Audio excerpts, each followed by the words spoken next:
Les titres principaux, le Premier ministre Abiy Ahmed a affirmé l'engagement de son gouvernement à mettre en œuvre le consensus qui serait atteint à travers le dialogue national.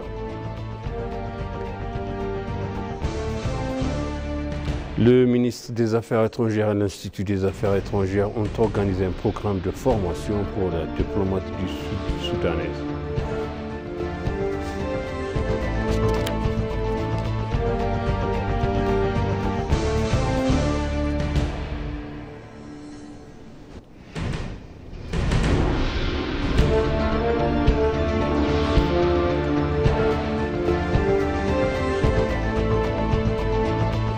Bienvenue chers téléspectateurs, c'est moi Zalal Mourkana avec le journal. Le Premier ministre Abiy Ahmed et la Première Dame Zinnash Tayachao sont arrivés à Séoul en Corée du Sud pour une visite officielle. Durant son séjour, le Premier ministre Abiy Ahmed participera au sommet Corée-Afrique avec une délégation des ministres selon les informations du bureau du Premier ministre. Le Premier ministre devrait discuter avec les hauts responsables de Corée sur les moyens de renforcer les liens entre l'Éthiopie et la Corée et sur les questions d'intérêt commun.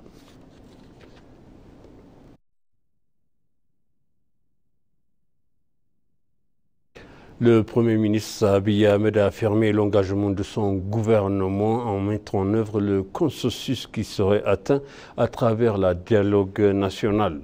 Lors de la séance inaugurale du chapitre consultatif national sur l'établissement de l'agenda national qui s'est tenu au musée commémoratif de la victoire d'Adwa, le dialogue est la solution pour mettre fin à cette histoire vicieuse de guerre et du bouleversement, a souligné le Premier ministre.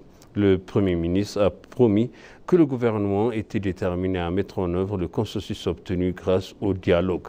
Abiy a exprimé que les tentatives visant à résoudre les divergences et les désaccords par la force ne font pas que créer des gagnants et des perdants temporaires sans parvenir à apporter une solution durable aux défis.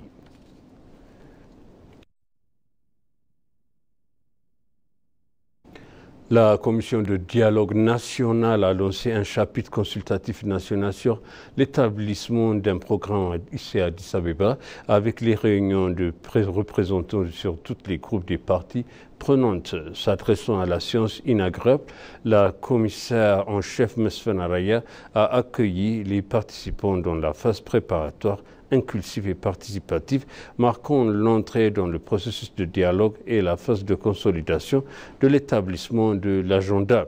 Le commissaire en chef a exprimé sa conviction que la jeunesse contemporaine laissera derrière elle un meilleur héritage de paix et de développement en apprenant des erreurs des générations précédentes.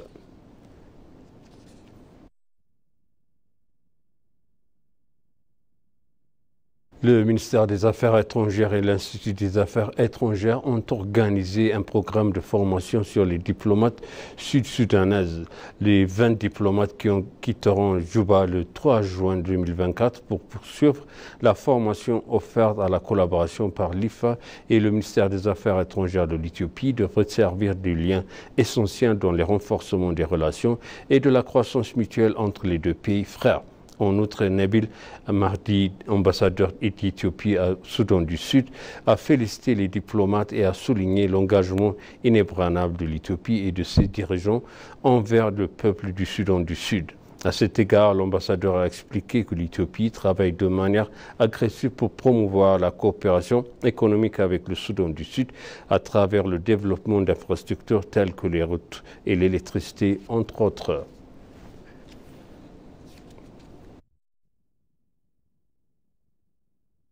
Les dirigeants du Bureau des Nations Unies pour la réduction des risques de catastrophes à Genève, Paola Ablito, a affirmé que l'UNDRR continuera de renforcer son partenariat avec l'Éthiopie pour protéger la population vulnérable de la région contre les impacts de catastrophes naturelles. L'ambassadeur Zagab Kababo s'est entretenu avec Paola Albrito, directrice du Bureau des Nations Unies pour la réduction des risques et des catastrophes à Genève, selon la mission permanente éthiopienne à Genève. La mission permanente de l'Éthiopie à Genève devrait diriger le groupe de soutien de l'UNDRR pour une durée d'1 an, de septembre 2024 à juin 2025.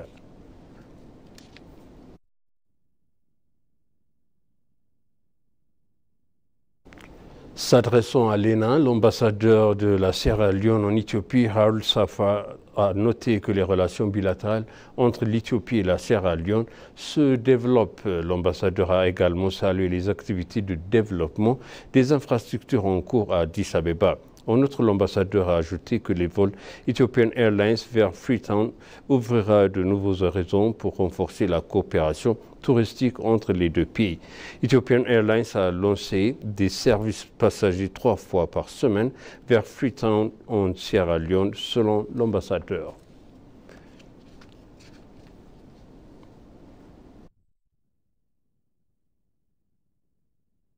L'ambassadeur éthiopien en Inde, Demek Atnafo, a souligné les heures remarquables de la croissance numérique en Afrique, transformant divers aspects de son paysage socio-économique. L'ambassadeur Demek a fait cette remarque lors de la conférence internationale sur la croissance numérique en Afrique pour célébrer la journée de l'Afrique 2024 à l'université de Delhi, organisée dans le département des études africaines, selon l'ambassade d'Éthiopie à New Delhi.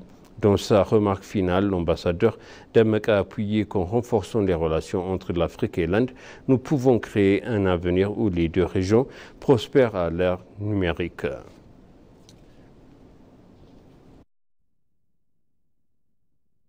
Et pour conclure le journal, la ministre de l'Urbanisme et des Infrastructures, Tchal Toussani, a appelé les investisseurs locaux et étrangers à renforcer leur participation à la construction des projets de logement réalisés par le programme de partenariat gouvernement privé.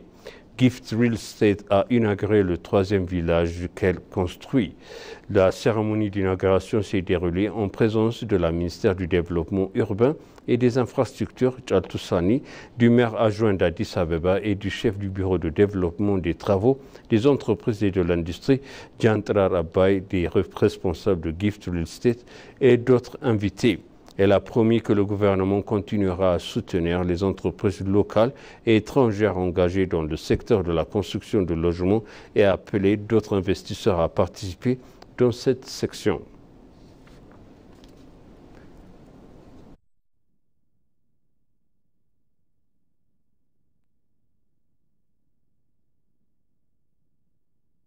Et maintenant, je rappelle les titres principaux. Le Premier ministre Abiy Ahmed a affirmé l'engagement de son gouvernement à mettre en œuvre le consensus qui sera atteint à travers le dialogue national.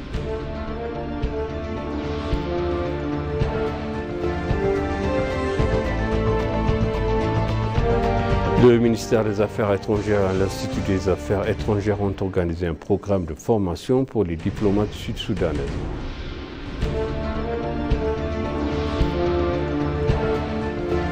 Chers téléspectateurs, ainsi s'achève le journal. C'était moi, Zalal Mourkana, avec vous et je suis une bonne suite de programmes.